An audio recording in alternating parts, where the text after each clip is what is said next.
மன்னார் துணை சீரியல்ல நம்ம நிலாவ அவ என்னோட ஆளுன்னு ராகவ் சொன்னதுல இருந்து சோழன் ராகவ் மேல ரொம்பவே கோவமா இருக்காங்க. அதனால சோழன் எப்படியாவது ராகவ பழி வாங்கணும்னு நினைக்கிறாங்க. அவனுக்கு ஏதாவது ஒரு பதிலடி கொடுத்தாதான் திருப்பி நிலா வழியில வரமாட்டான்னு சொல்லி யோசிக்காங்க. அதுக்கு மறுநாள் காலையிலேயே ராகவ் என்னென்ன செய்கிறான், என்னென்ன வேலை பண்ணுறான், எங்கெங்கே போகிறான்ங்கிறத ஃபுல்லாக கவனிக்கிறாங்க சோழன். அப்போது நிலா கூட ஃபோன் பண்ணி நீங்கள் எங்கே இருக்கீங்கன்னு கேட்கும்போது, நான் வேறு வேலையாக இருக்கேன் அப்படின்னு சொல்லிட்டு ஃபுல்லாக நம்ம ராகவை கவனிக்கிறதுலே இருக்காங்க சோழன். அப்படி ராகவை பின்தொடர்ந்ததில் அவங்க கையில் ஒரு முக்கியமான ஃபைல் இருக்கிறத கவனிக்கிறாங்க. அதை கொடுக்கும்போதே அந்த கிளைண்ட், இது ரொம்பவே முக்கியமான ஃபைல், இதில் இருந்து ஒரு பேப்பர் தொலைஞ்சா கூட நான் உங்கள் மேலே ஆக்ஷன் எடுக்க வேண்டியிருக்கும், அதனால் பார்த்து பத்திரமா கொண்டு போயிட்டு உங்கள் பார்ட்னர் கிட்ட சைன் வாங்கிட்டு கொண்டு வாங்கன்னு சொல்லி அனுப்பி வைக்கிறாங்க. இதை கேட்டதுமே நம்ம சோழன் ஒரு ஐடியா பண்ணுறாங்க. எப்படியாவது இந்த ஃபைலை நம்ம தூக்கிட்டோன்னா அப்போது ராகவுக்கு ஏதாவது ஒரு வகையில் பிரச்சனை வரும். அப்படி பிரச்சனை வந்துச்சுன்னா அவன் நிலா மேலே அவ்வளோ கவனம் செலுத்த மாட்டான்னு சொல்லி யோசிக்கிறாங்க. அதுவும் இல்லாமல் ஏன் முன்னாடியே ஏன் பொண்டாட்டிய ஏன் ஆளுன்னு சொல்லுவானா, அதுக்கு கண்டிப்பாக இவனை நம்ம பழி வாங்கியே ஆகணும், அப்போ தான் எனக்கு திருப்தியாக இருக்கும்னு சொல்லிட்டு ராகவை மறுபடியுமே பின்தொடர்ந்துட்டு இருக்காங்க. அப்போ ராகவ் அப்படி போயிட்டுருக்க வழியில் இடையில ஒரு காஃபி ஷாப்பில் மட்டும் இறங்கி போய் காஃபி குடிக்கிறதுக்காக போகிறாங்க. வண்டியை லாக் பண்ணாமையே சரி நம்ம இங்கே தானே போயிட்டு வரோன்னு சொல்லிட்டு போகிறாங்க.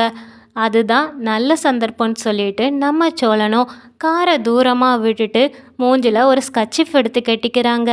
ஏன்னா சுற்றி சிசிடிவி இருக்குது, நாளை பின்ன கண்டுபிடிச்சிட்டா, அதனால் காரை பக்கத்து தெருவில் கொண்டு போய் விட்டுட்டு அவங்க நடந்து வந்து அந்த ஃபைலை மட்டும் எடுத்துகிட்டு போகிறாங்க. இதை யாருமே கவனிக்கலை, ராகவும் கவனிக்கலை. சரி ஃபைல் அந்த பேக்குள்ளே தான் இருக்குங்கிற நினப்பிலையே அவங்க வண்டி எடுத்துகிட்டு ஆஃபீஸ்க்கு வராங்க. அவங்க பார்ட்னர்கிட்ட, டேய் நான் அந்த ஃபைல் வாங்கிட்டு வந்துட்டேன், நீ அதில் சைன் போட்டேன்னா ஈவினிங்குள்ளே அவர்கிட்ட கொடுத்துடலாம், ஏன்னா அந்த கிளைண்ட் பற்றி உனக்கு நல்லாவே தெரியும், அதுவும் இல்லாமல் இது ரொம்ப ரொம்ப முக்கியமான ஃபைல், இது இல்லைன்னா அந்த ஆள் மறுபடியும் குதின்னு குதிப்பான், சீக்கிரம் சைன் போட்டு கொடு அப்படின்னு சொல்கிறாங்க. அப்படியா சரிடா, எங்கே இருக்குன்னு சொல்லி கேட்குறாங்க. பேக்குள்ளே தான்டா இருக்குது அப்படின்னு சொன்னதுமே அவங்க பார்ட்னருமே ஃபுல்லாக பேக் ஃபுல்லாக தேடுறாங்க. உள்ள எந்த ஃபைலுமே இல்லை. அதை ராகவ் கிட்ட சொன்னதுமே, டேய் உள்ளே தான்டா வச்சேன், ப்ளூ கலரில் இருக்குமே ஃபுல்லாக பார்த்தியா அப்படின்னு சொல்லி கேட்குறாங்க. நான் பார்த்துட்டேன், இதில் இல்லை, நீ ஒரு வேளை காரில் வச்சுருக்கியான்னு போய் பாரு அப்படின்னு சொல்கிறாங்க. ராகவுமே இறங்கி வந்து கார் ஃபுல்லாக தேடுறாங்க. காரில் எங்கேயுமே இல்லை. அப்போ தான் நல்லா யோசித்து பார்க்கும்போது அவங்களுக்கு தெரியுது, இல்லை நான் கண்டிப்பாக பேக்கில் தான் வச்சேன், பேக்லேருந்து மிஸ் ஆகுறதுக்கு வாய்ப்பே கிடையாது, நான் காரை விட்டு இறங்கினது காஃபி ஷாப்புக்கு மட்டும்தான், மற்றபடி நான் அந்த ஃபைலை வெளியில் எடுக்கவே இல்லையே, எப்படி மிஸ் ஆச்சுன்னு ரொம்பவே யோசிக்கிறாங்க. சாயங்காலம் நேரம் நெருங்கும்போது அந்த ஃபைலை கேட்டு கிளைண்ட்டே கால் பண்ணுறாங்க.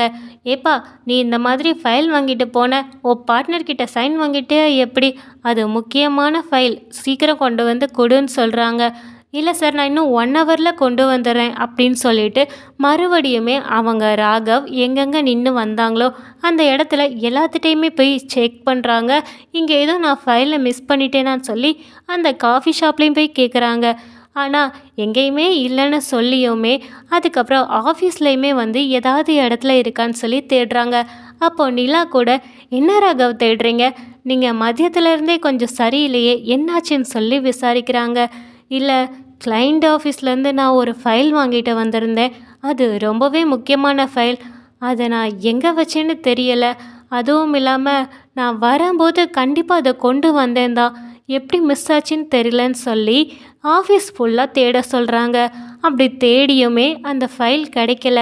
இதை எப்படி சொல்கிறதுன்னு தெரியாமல் தயங்கி அந்த கிளைண்ட்டுக்கு ஃபோன் பண்ணி விஷயத்த சொல்கிறாங்க.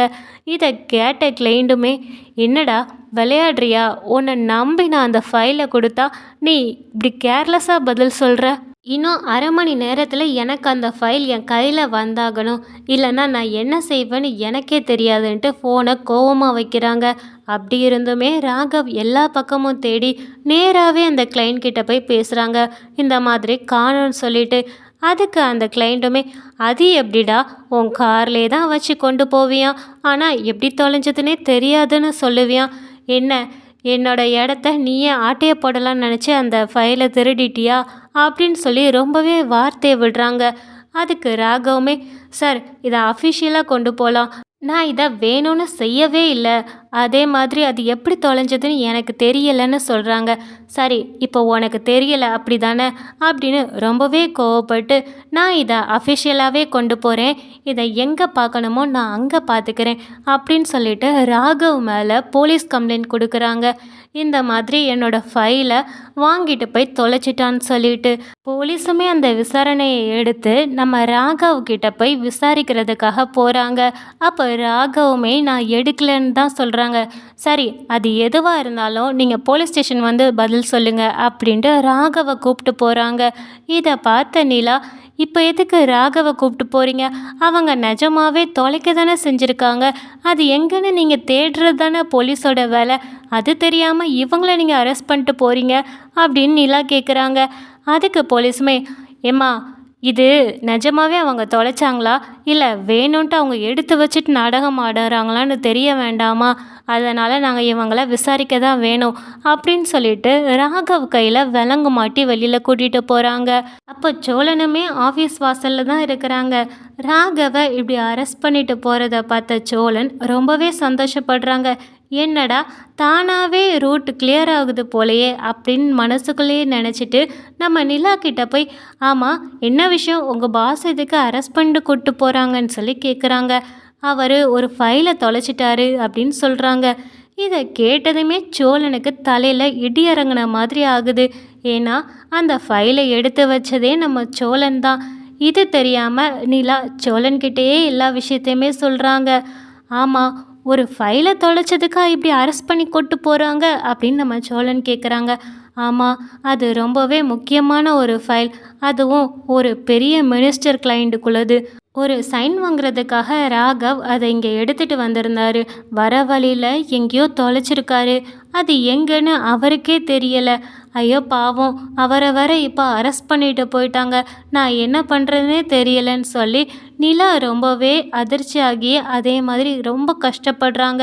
இதை பார்த்த சோழன், ஐயையோ நம்ம வேற ஒன்று நினச்சி பிளான் போட்டால் இங்கே வேற ஒன்றுலாம் நடக்குது, நான் நினச்சது சரி ஒரு ஃபைலால் என்ன பிரச்சனை வந்துட போகுது, ஒரு 2-3 நாள் அவனை டென்ஷன் ஏற்றி நம்ம அதை பார்த்து ரசிக்கலான்னு பார்த்தோம், ஆனால் ஒரு ஃபைலால் ராகவை இப்படி அரெஸ்ட் பண்ணிட்டு போகிற நிலமை ஆயிடுச்சே, இதுக்கு எல்லாத்துக்கும் நான் தான் காரணம்னு தெரிஞ்சா நிலா சுத்தமாக நம்மளை வெறுத்துருவா.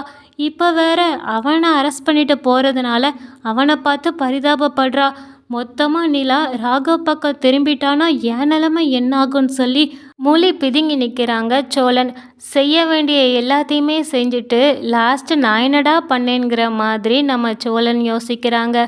சரி, உங்களுக்கு இந்த வீடியோ பிடிச்சிருந்தா லைக் பண்ணுங்கள், உங்களுடைய கருத்துக்களை கமெண்ட் பண்ணுங்கள். தேங்க்யூ ஃபார் வாட்சிங்.